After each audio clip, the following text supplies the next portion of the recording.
नमस्कार, knocking-news.com में आपका स्वागत है। मैं हूं गिरिजेश वशिष्ठ। मिडिल क्लासियों, व्हाट्सएप यूनिवर्सिटी वालों, सबसे ज़्यादा लड़ने वालों और ये कहने वालों, मुझे एक जगह पे 2-3 सज्जन मिल गए और एक साथ दोनों तीनों ने कहा कि आज अगर मोदी जी नहीं होते तो हमारा पता नहीं क्या होता, योगी जी नहीं होते हमारा पता नहीं क्या होता। आप ये सब कर रहे हो और आपके साथ क्या हो चुका है ये आज आपको अपने वीडियो में पता लग जाएगा। आपको अच्छी तरह से पता लगेगा कि आप कहां से कहां आ गए हो और आप अभी तक गुलाबी सपनों में जी रहे हो। आज भी एक एसबीआई की रिपोर्ट आई है, 2030 तक भारत अपर मिडिल क्लास में चला जाएगा। अगर हमको ये करना है 2047 तक तो ये होगा वो होगा। सपने, और इन सपनों में व्हाट्सएप फॉरवर्ड में आप खोए रहोगे, लेकिन आपको काट के 6 इंची नीचे से छोटा कर दिया गया है। जी हां, जो रिपोर्ट आई है भारत सरकार की इनकम टैक्स की रिपोर्ट, वो ये कहती है कि हिंदुस्तान के मिडिल क्लास का बाजा बजाया जा चुका है। दिसंबर 12-13 वित्त वर्ष से के मुकाबले जो अभी 24 पिछले 10 सालों में, सीधे समझ लीजिए, इनकम टैक्स रिटर्न फाइल करने वाले मिडिल इनकम वर्ग यानी 5 लाख से 1 करोड़ रुपए तक की आमदनी वाले लोगों को मिडिल क्लास माना जाता है। उनकी जो इनकम है वो घट गई है 10 साल में। 10 साल पहले जो इनकम थी उससे कम हो गई है। कितनी कम हो गई है देख के आप चौंकेंगे, हालांकि आंकड़ा अभी कह रहा है बड़ी है। उनकी इनकम पहले साल में एवरेज, इन सब की एवरेज इनकम 10,23,000 होती थी, जो अब बढ़कर 10,69,000 हो गई है। 10 साल में 23,000 से 10,23,000 से 10,69,000 बढ़ी हुई है। यानी इसको अगर जो सालाना डेटा, जो रिटर्न फाइल होते हैं इनकम टैक्स में, उनके बेसिस पे ये डेटा आया है, और यानी करीब करीब 0.4% की बढ़ोतरी हुई है। 1,000 रुपये में 40 पैसे लोगों की इनकम बढ़ी है। ये सरकार का डेटा है। और आप ये भी मानते होंगे कि ये जो सरकार है, इस सरकार के टाइम में टैक्स चोरी कोई नहीं कर सकता। रिटर्न भरवा लेंगे, रेड कर देंगे, क्या क्या करेंगे आपको पता है। कानून कितने सख्त हो गए आपको पता है। पहले छोटे मोटे लोगों को छोड़ दिया जाता था, अब उन पे भी सख्ती है। तो ऐसी हालत में आपकी 0.4% की इनकम 10 साल में बढ़ी है। यानी 10 साल जो आपकी इनकम थी, इस क्लास की इनकम, हो सकता है आपकी बढ़ गई हो, दूसरे वाले की चली गई हो, तो वो ये निकल रही है। अब इस इनकम को क्या मानोगे? 0.4% की जो ग्रोथ है, क्या आप ये मानते हो कि आपकी इनकम बढ़ी है? अगर आप मानते हो कि 0.4% बढ़ी है, मैं इससे पहले के 10 साल में कितनी बढ़ी थी उसका डाटा भी बताऊंगा, लेकिन अभी उसको अपने पास रखूंगा ताकि आप दूसरी बातों को पहले फोकस करें। तो इन सब लोगों के ऊपर जो इनकी इनकम है, इस पे अगर हम एक कैलकुलेशन लगाएं, देखिए ज़्यादातर माल तो आप इंपोर्ट ही करते हो, तो डॉलर जो था वो 10 साल पहले 64 रुपए का था, अब 90 रुपए का हो गया है। यानी इसको भारत के जो लोग हैं उनकी मजदूरी को अगर फिक्स रखा जाए कि नहीं बढ़ी साहब, तो भी डॉलर की कीमत गिरती है, तो लाखों कमाने वाला व्यक्ति कमज़ोर होता चला गया है। यानी उसकी आमदनी गिर गई है। कितनी कम हो गई है, कितनी गिर गई है, इसको समझते हैं। यानी 64 रुपए का डॉलर 90 रुपए का हो गया। इस कैलकुलेशन पे आएंगे, उससे पहले कैलकुलेशन और समझ लीजिए। ये कैलकुलेशन है महंगाई की। भाई इस 10 साल में आपकी आमदनी तो बढ़ी 0.04%, लेकिन एवरेज जो महंगाई बढ़ने की दर है वो 6% है। भारत में जो मुद्रास्फीति की दर है वो एवरेज जो है वो 6% सालाना के आसपास है। यानी 10 लाख की आय 10 साल बाद 5 से 6 लाख के बराबर हो गई। यानी जो सामान पहले आप 10 लाख में जो सामान खरीदते थे, मतलब जितना सामान, वो 5 से 6 लाख लायक सामान ही आप जो खरीद सकते हो। मतलब पहले जो सामान, ऐसे समझो सरल तरीके से, पहले जो सामान आप 5 लाख में 6 लाख में खरीद लेते थे आज से 10 साल पहले, वो अब 10 लाख रुपए का हो गया है। जबकि आपकी आय 10,23,000 से 10,69,000 हुई है। यानी पैसे उतने ही हैं आपके, उनकी कीमत आधी हो गई है। अब आते हैं रुपए की गिरावट वाले पे, जिस पे हम बात कर रहे थे। वैश्विक कीमत आपकी आय की 25 से 30% कम हो गई है। 45% तो महंगाई की मार, 30% डॉलर की मार। अब आप कहोगे ये क्या बात है? अरे भाई, तेल कितने का खरीदते थे, अब कितने का आता है? पहले 6 लाख रुपए के अंदर अच्छी खासी ठीक ठाक गाड़ी आ जाती थी। आप 10 लाख से नीचे हाथ नहीं रख सकते आप। पहले जो 2-2, 3-3 लाख रुपए की कार आती थी, 7-7, 8-8 लाख रुपए ही बिक रही हैं। जो फ्लैट पहले 6 लाख, 8 लाख में लोग खरीद लिया करते थे, 10 साल पहले अगर 14 में चले जाओ तो जो 25 लाख का खरीद लेते थे, 30 लाख का खरीद लेते, वो 2.5 लाख, 3 लाख का बिक रहा है। अगर बड़े शहर में चले जाओ, गुड़गांव में चले जाओ, नोएडा में चले जाओ, दिल्ली में चले जाओ, एक 1 BHK 2 BHK साउथ मुंबई में फ्लैट 2.5 करोड़ 3 करोड़ मांग रहे हैं। मैं एक दिन अचानक ऐसे ही ढूंढ रहा था बैठ के 99 एकड़ पे, तो आप इससे अंदाजा लगा लें कि क्या हाल हो गया है। तो आपकी कीमत वैश्विक जो है 20 से 25% गिर गई है। अब आप कहोगे ना जी ये तो ऐसी बात है, तो सुनिए, जो हेल्थ केयर है उसमें जो आप MRI कराने जाते हो ना, उस मशीन को बाहर से ही आना होता है, और हर MRI जो आपका करता है वो MRI करने वाला आदमी, प्रत्येक MRI पे रॉयल्टी जाती है। जो लेसिक लेजर आप सर्जरी कराते हो आंख की, चश्मा हटाने वाली, उस सर्जरी को हर एक सर्जरी पे विदेश में उसका कमीशन जाता है। आप हेल्थ केयर पे, ईंधन पे, पेट्रोल डीजल तो सारा विदेशों से ही आ रहा है, दवाइयाँ, इलेक्ट्रॉनिक सब बाहर से आ रहा है, तो ये सब जो है तो डॉलर लिंक्ड ही। अब 65-64 रुपए वाला डॉलर अगर 92 रुपए का हो गया, तो ये असर जो 30-35% का, ये भी आपकी आमदनी पे पड़ा। तो 55-50% के आसपास तो असर पहले ही पड़ गया था। महंगाई का 6% मांग रहे हैं जो सरकार कहती है, उससे अलावा कुछ नहीं मांग रहे हैं, और ये फिर डॉलर का दाम। इस पूरी हालत में जो सबसे बड़ी चोट है शिक्षा। आप अपने बच्चे को 2014 में कितने रुपए फीस देते थे? बहुत प्रीमियम स्कूल में पढ़ाते थे 5,000 रुपये, आज उसी प्रीमियम स्कूल में 18,000, 19,000 रुपये फीस जा रही है। प्रीमियम की बात कर रहा हूँ। सरकारी स्कूल में पढ़ाने का तो ये जो इनकम टैक्स भरने वाला क्लास है, 1 करोड़ रुपए तक की आमदनी वाला, ये तो सोचते ही नहीं था। बच्चों की एजुकेशन महंगी हो गई, किराया कितना महंगा हो गया। मकान किराए पे लेके दिखाओ, नोएडा में एक सामान्य फ्लैट 2 BHK 3 BHK 50 लाख रुपए, 50,000 रुपये महीने में मिलता है। इसके अलावा जरा रेलों का हाल देख लो, जहां पे आप 300 रुपये में सफर करते थे, वो रेल अब 2,500 रुपये, 3,000 रुपये का टिकट हो गया है। निजी अस्पताल खाल खींच रहे हैं, ट्रांसपोर्ट का हाल देख लो, इंश्योरेंस का हाल देख लो, सब कुछ दुगने के आसपास हो गया है। अगर एवरेज मान के चलो, कुछ कम बढ़ा है, कुछ ज्यादा बढ़ा है, दुगना। यानी आप जो कमाते थे, आप व्हाट्सएप में लगे रहे, प्यार में लगे रहे, मोहब्बत में लगे रहे, ये मानते रहे कि अगर ये नेता है तो देश बचा हुआ है, फला है तो ये बचा हुआ है। वो आपकी चड्डी उतार के ले जा रहे थे और आप मगन थे एकदम भजन में। आप हालत देखिए कि अगर तीनों को जोड़ लिया जाए, तीनों चारों फैक्टर्स को, तो आपकी इनकम जो है जहां थी वहीं की वहीं है, 0.4% की बढ़ोतरी होती है। आपकी क्रय शक्ति यानी खरीदने की ताकत गिरती जा रही है, आपका खर्च तेजी से बढ़ रहा है। आप वही सैलरी कमाते हैं लेकिन उससे कम चीज़ें खरीद पाते हैं, और इसीलिए मैं बार बार अपने वीडियोस में कहता हूं कि हिंदुस्तान में खपत कम हो रही है, खपत कम हो रही है, खपत कम हो रही है। आप कोई भी कारखाना लगा लो, चलेगा ही नहीं। कोई भी दुकान लगा लो, बिक्री होगी ही नहीं। छोटे छोटे दुकानदार, बड़े बड़े दुकानदार बैठे हुए हैं, पहले क्या कमाते थे, अब क्या कमा रहे हैं।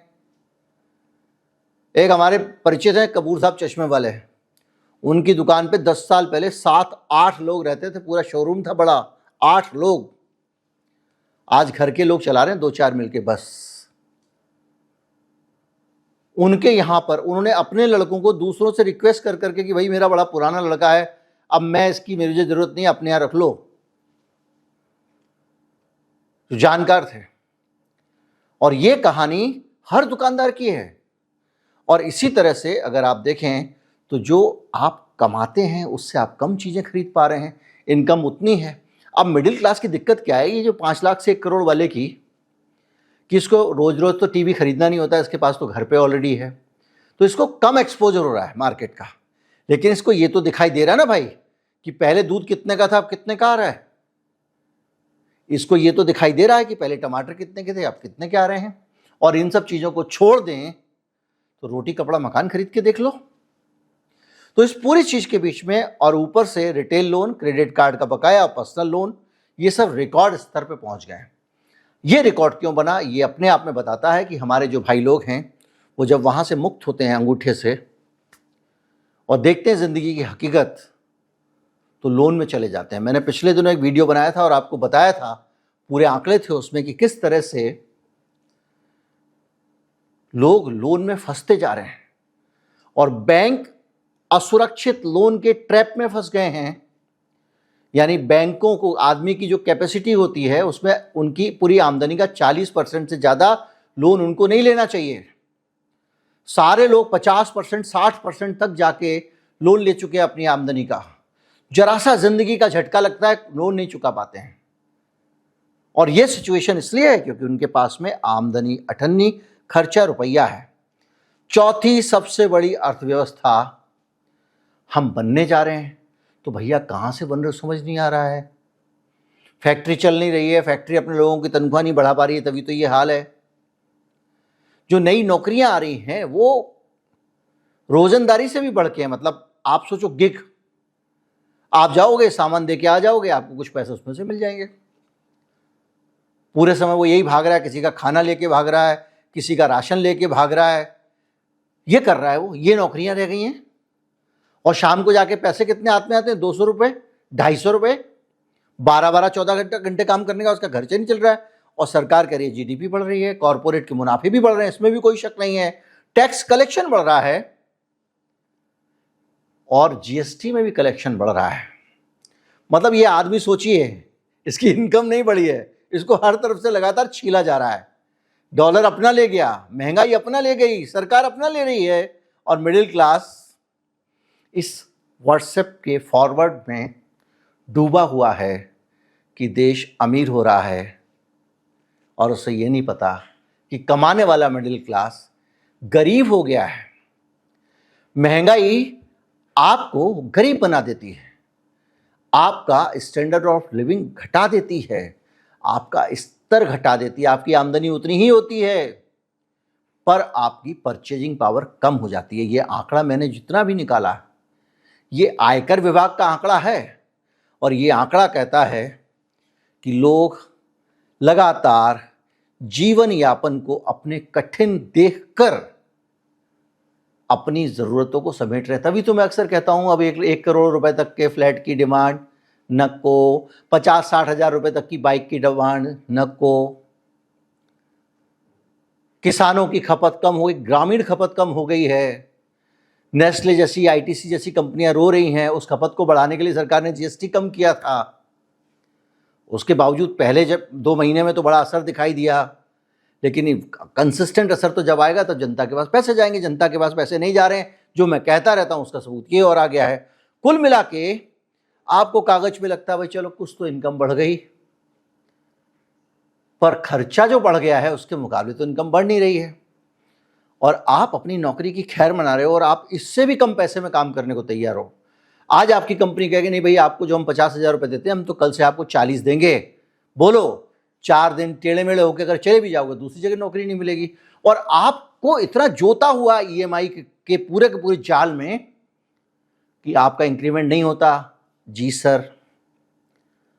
और कहीं तो कोई खुशी चाहिए, कहीं तो भुलावे में रहने के लिए आपको चाहिए। जब आप कष्ट में हो, झूठी आस होनी चाहिए, और वो झूठी आस है चौथी सबसे बड़ी इकोनॉमी वाली। देखा मुल्ले टाइट हो गए, देखा इसी में खुश है मिडिल क्लास। और वहाँ पे बैठे हुए पार्क में, भाई साहब जी नहीं सकते थे। अगर मोदी नहीं आता तो क्या आप जी पाते, आपको लगता है? और दूसरा आदमी कह रहा है कि भाई इतने सालों से कैसे जी रहे थे?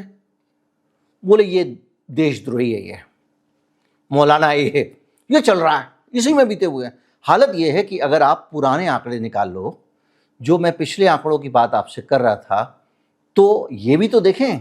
आप कहोगे नहीं जी क्या ये 14 के बाद ही हुआ है, पहले नहीं हुआ क्या? ट्रेन में जा रहे हैं भाई साहब, एक आदमी कह रहा बड़ी गर्मी लग रही है। बड़ी गर्मी लग रही है तुमको? 14 से पहले क्या गर्मी नहीं लगती थी? तो सुनो, 14 से पहले इनकम का क्या होता था आपकी? तो जो एनालिसिस है इसी इनकम टैक्स के आंकड़ों का, कोई और आंकड़ा नहीं लेने, सरकारी आंकड़े। भारतीय अर्थव्यवस्था बहुत तेजी से बढ़ी 3 से 13 के बीच में। Service sector, IT sector, telecom, construction और रियल एस्टेट ने बहुत सारी नौकरियां पैदा की। सालाना इंक्रीमेंट एक नॉर्मल नॉर्म बन गया था। 40% इंक्रीमेंट लिया है मैंने सर, 25%, 30%, 40%। प्रमोशन और जॉब स्विच जब आप करते थे तो आपको इंक्रीमेंट मिलता था, वेतन बढ़ के मिलता था। अब आप दूसरी जगह जाओगे, इतना तो नहीं दे पाएंगे सर, इतने पे आ जाओ। और सेहत और स्वास्थ्य और शिक्षा ये सस्ते थे। और 13 से 23 जो है इसमें जाके सब चीज़ें कम हो गई। अगर हम जो घटने की ताकत की बात कर रहे हैं कि किस तरह से ताकत कम हुई, तो हमने अभी पूरी बात की 13 से 23 की। लेकिन अगर हम देखें 3 से 13 का, यानी 3 से 13 का जो दौर था, मनमोहन सिंह वाला दौर, तो उस वक़्त कैपिटलिज्म का लाभ हमको कैसे मिल रहा था? फाइनेंशियल ईयर 2012-13 में जो मध्यम वर्ग है उसकी आमदनी इनकम टैक्स रिटर्न के डेटा के आधार पे 4.4 लाख सालाना थी, जो 21-22 में 13 लाख सालाना पहुंच गई। यानी आप जो 0.4% बढ़े हो इन 10 सालों में, उन 10 सालों में आप 3 गुने से ज़्यादा हो गए थे। यानी 4.4 लाख वाला 13 लाख, और 4.4 लाख का 3 गुना होता है 13.2 लाख। यानी करीब करीब 3 गुनी आपकी आमदनी हो गई थी। और ये तब है जब कह रहे हो आज कोई टैक्स चोरी नहीं कर सकता, यानी इनकम टैक्स के रिटर्न सबके भरे जा रहे हैं ईमानदारी से। वो तो टैक्स चोरी का दौर था, व्हाट्सएप के मुताबिक बता रहा हूं। यानी 5.5 से 9.5 लाख के जो वर्ग था उसमें एवरेज सैलरी 6.92 लाख थी, 6,92,000। और 10 से 15 लाख वर्ग में एवरेज सैलरी 12 लाख 13,000 थी, जो सीधे एक दशक में 3 गुने से ज़्यादा हो गई। यानी अगर आप इस दशक के लेवल का ट्रेंड देखें तो अभी 0.4 बढ़े हो आप, और तब बढ़े थे करीब करीब 300%। 0.4% आपकी आमदनी पड़ी 10 साल में, और तब बढ़ी थी 300%। उन 300% के अंदर अगर आप महंगाई का डेटा निकाल लोगे, डॉलर के दाम बढ़ने का डेटा निकाल लोगे, सब कुछ निकाल लोगे, तब भी आपकी जिंदगी कुछ आगे बढ़ रही थी। आप कल्पना कीजिए उस समय कितने लोगों ने मकान खरीदे थे, कितने लोगों ने मकान खरीदे, कितने लोगों के पास घर नहीं थे, उन्होंने अपने घर बनाए किश्तों पे या जैसे भी करके उनकी किश्तें भी चुका ली उन्होंने। कल्पना कीजिए उस जमाने में कितने लोगों ने जिंदगी में पहली बार गाड़ियां खरीदी। कल्पना कीजिए उस जमाने में मॉल कितना चला करते थे, हर मॉल चलता था। अब मॉल खुले, मॉल निर्जन पड़े हुए हैं, आधे से ज़्यादा मॉल दुकान में कोई जाता ही नहीं है। लोगों ने दुकान खरीद ली, रो रहे हैं, पछता रहे हैं।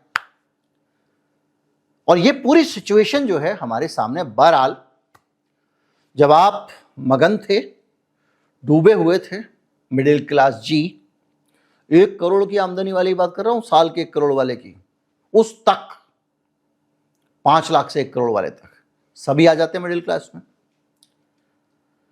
जब आप फॉरवर्ड खेल रहे थे, जल्दी जल्दी फॉरवर्ड करो, तब आप जल्दी जल्दी नीचे की तरफ जा रहे थे। उस समय जितनी आमदनी में आप मस्त अपर क्लास थे, सीना तानकर घूमते थे, आज उतनी आमदनी में आप बहुत नीचे आ गए हो। आपने जोड़ लिया, आपने अपने बच्चों को उस ज़माने में पढ़ा लिया, वो बच्चे कुछ आज कमा ले रहे हैं बाहर। ज़्यादातर लोगों ने तो अब बच्चे बाहर भेजने शुरू कर दिए, यहाँ पे स्कोप ही नहीं है, कुछ नहीं तो कैसे भी करके लोग बाहर भेज रहे हैं। विदेशों में पढ़ाओ भैया, वहीं कुछ कमा लेंगे तो मिल जाएगा, यहाँ तो कोई कुछ देता ही नहीं, और जो नहीं देता सरकार उसके साथ खड़ी है। Ease of doing business. उम्मीद करता हूँ ये पूरा एनालिसिस आपको आईना दिखाने में सफल रहा होगा, और ये वीडियो मैंने उन्हीं लोगों को टारगेट करके बनाया। ऐसे लोग अगर आपके परिचित हैं तो उनको जरूर भेजिए। नमस्कार, जय हिंद।